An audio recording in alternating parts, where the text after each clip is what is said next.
Among the nearly 80 new U.S. House members in the 118th Congress, Democrat Jill Tokuda represents Hawaii's 2nd Congressional District, one of the farthest from Washington. She told C-SPAN about her roots in Hawaii, how her childhood there shaped her politics, and about a special gift she received from a fellow Hawaiian lawmaker on Capitol Hill. So I was very blessed. My very good friend, longtime friend and mentor, Senator Mazie Hirono, actually stopped by my office yesterday and dropped off this fresh lei that she hand carried all the way back from home. So we're talking like an 11-hour flight. She couldn't make my swearing in. She was back in Hawaii, so she wanted to make sure that we had a little aloha right here. And so wearing a lei for us, it's not just beautiful, and it is, but it is a way for us to share the aloha spirit with everyone that we meet. And it's not just a saying, it's a way of life. It's a way that we work together, the way we treat each other. So for me, it's very important that every once in a while you'll see me on the floor, maybe not wearing a fresh flower lei. We've got beautiful ones that people hand make, but it's a way for me to share a little bit of our culture and our spirit, the way we lead, the way we serve here in the halls of Congress.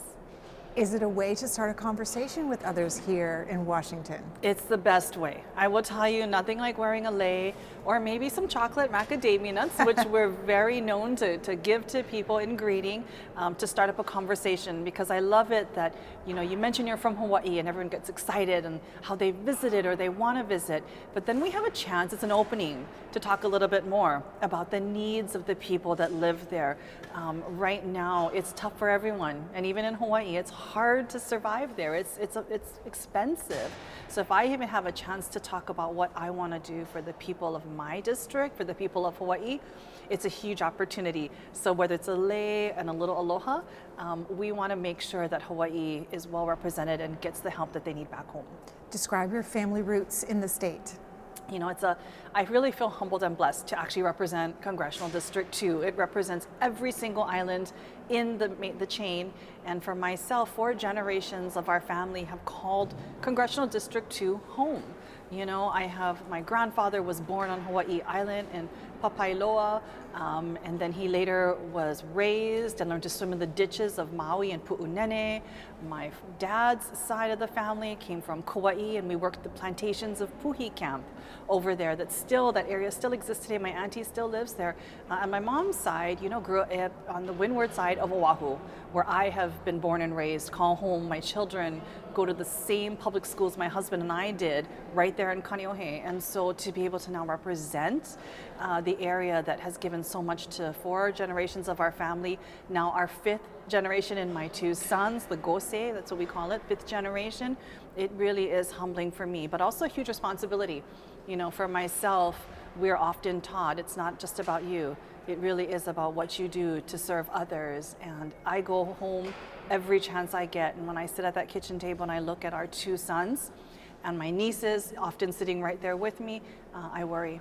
I worry that they may not have a kitchen table in Hawaii with the families surrounding it to call their own, because it's just so hard to find housing you can afford, to be able to put food on the table, have a real life and a future. And so that's why I'm here, with the urgency of a mother that's going to fight to make sure all of our kids, no matter what state they live in, community they live in, can really see a future for themselves. Describe how your childhood shaped your politics. That's a great question. You know, I did not come from traditional political roots, honestly. Nobody in my parents didn't vote until I actually got to vote. I was born to young teenage parents way back in the day, and I often tell people, had it not been for public school teachers that guided me, had it not been for Pell, Perkin, and Stafford to make me the first in my family to go to college and to get a degree, you know, even the house that we live in till this day, thanks to affordable housing programs in Hawaii, so much of my life and what got me here was because progressive Democrats paved the way, and they made it possible that we could lift ourselves up and really be here to serve and remember that. And so I do think that's largely what guides me, is that we come from working class roots, plantation roots when you go all the way back. And I've always been taught it's an obligation to give back and pay forward because of all the things that we were given. And so it's very humbling for me to think of where I came from, but more importantly to think, now how do we even do better for those that are to come? What do you mean by plantation roots? You know, many of us in Hawaii, you know, we can trace our roots back to the plantations, whether it's pineapple or sugar or agriculture in general. And 4 generations ago, our family came from Okinawa.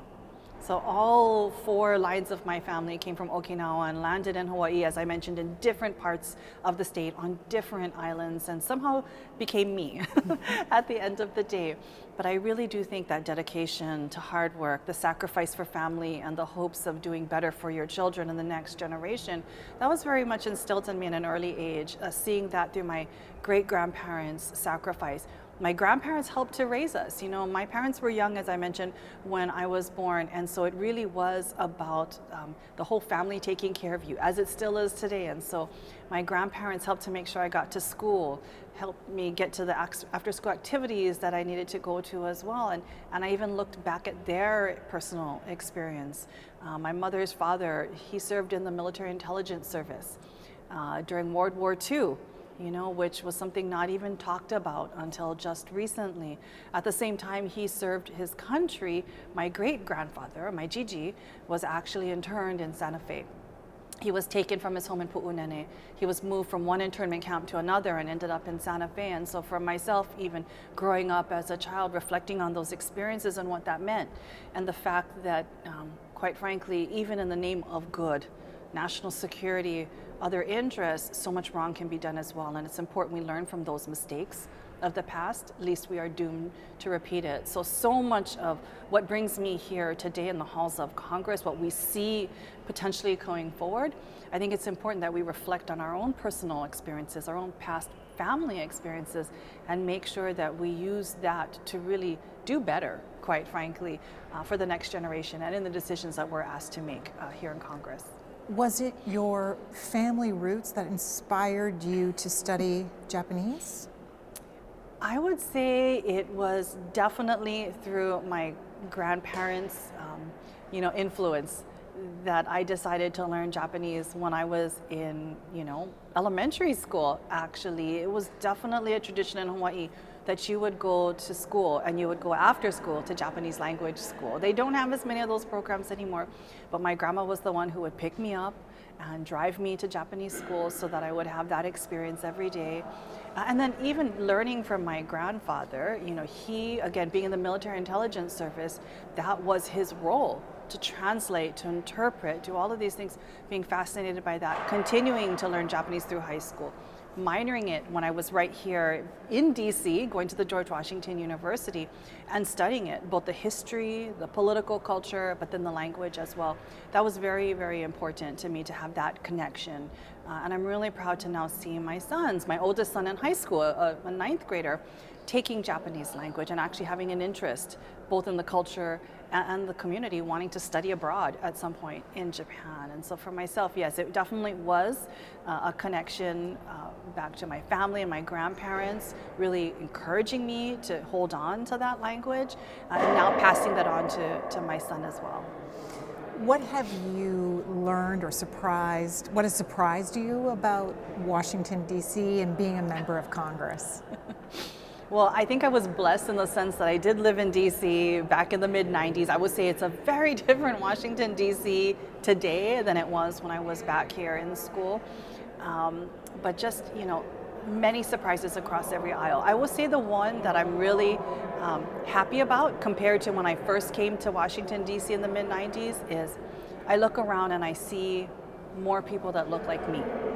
My very first trip to DC was not in college. It was actually with the Close-Up program, where you toured the halls of Congress and you toured the Supreme Court. You got to stand on the floor. And I distinctly remember when I got to tour the floor, kind of pausing for a second to just take it in of where I was and placing my hand on a desk and whispering to myself, very boldly I must say, I'll be back. Making a commitment to myself, a goal for myself that I would be back here, and not just as a spectator, but as a member. To now be back here is very humbling to have that opportunity. But I do remember even back then, putting my hand on the desk, looking around at DC, looking at who was in Congress, I did not see myself. I did not see myself in the members. I did not see myself in the staff. And that worried me, that concerned me. We still have so much work to do to make sure that the halls of Congress reflect the diversity, the uniqueness, and the perspectives of our country. But it's come such a long way, and so proud to be a part of a class that is very diverse in our backgrounds, our perspectives. You know, we bring America to this building, and I'm really proud to be a part of that. As an Asian American Pacific Island woman of color, I think it's really important that our perspectives are here, but more importantly, how are we now going to keep that door open and make sure others follow us as well? What do you think your ancestors would say to you as now a member of Congress? Don't screw up. No, just kidding. I think definitely there would be pride, but first and foremost, as we've always been raised, humility and responsibility. You know, that was definitely something that was imparted on me over and over again growing up. It's not about you. It's how are you going to make sure you do good by your family, by your community, by others. And that's a huge responsibility I think that we all bear. But also that humility part is very important. I think back to my 12 years even in the Hawaii State Senate, if people ask me as a takeaway, what was the most important thing? It was to be humble. There's so many opportunities to be full of yourself.